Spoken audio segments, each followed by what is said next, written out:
Magandang araw mga guys, meron tayong panibagong video at sa video ito guys ay mag-maintain tayo ng isang Microtech na ating client.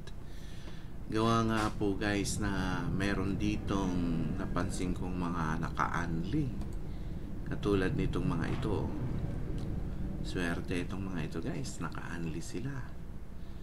Pati itong mga ito.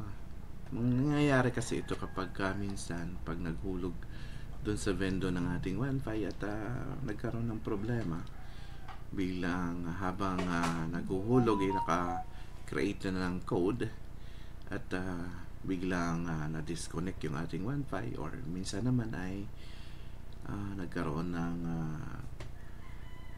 power problem siguro, kaya hindi natatapos yung paglalagay ng ating Wi-Fi doon sa kanyang mga time limit kung tawagin natin. So dito mapapansin natin dito meron tayong nakikitang dalawa na nasa active. Maring marami pa itong mga ganito. So dito guys, tingnan natin kung ilang araw na ito nakagamit ng parang free.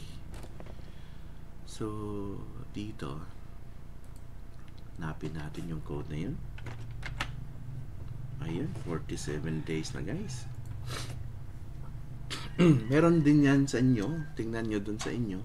Pagka lalo na kung marami kayong nagiging active during peak hours, check nyo na lang din pagka merong ganun.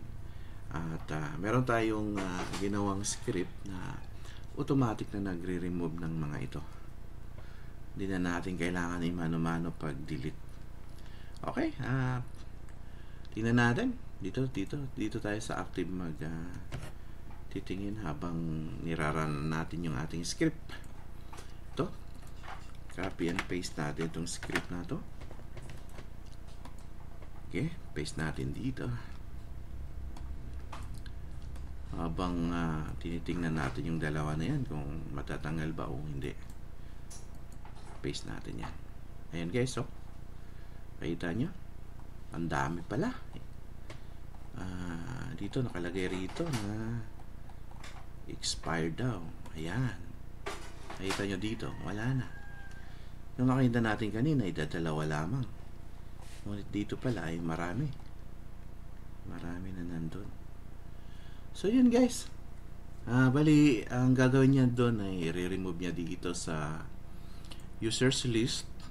Dito, remove niya dito, remove din niya sa cookies, at remove din niya sa lahat ng mga entry na ginawa ng ating Wi-Fi. Yun lang po guys, at magandang araw po sa atin lahat.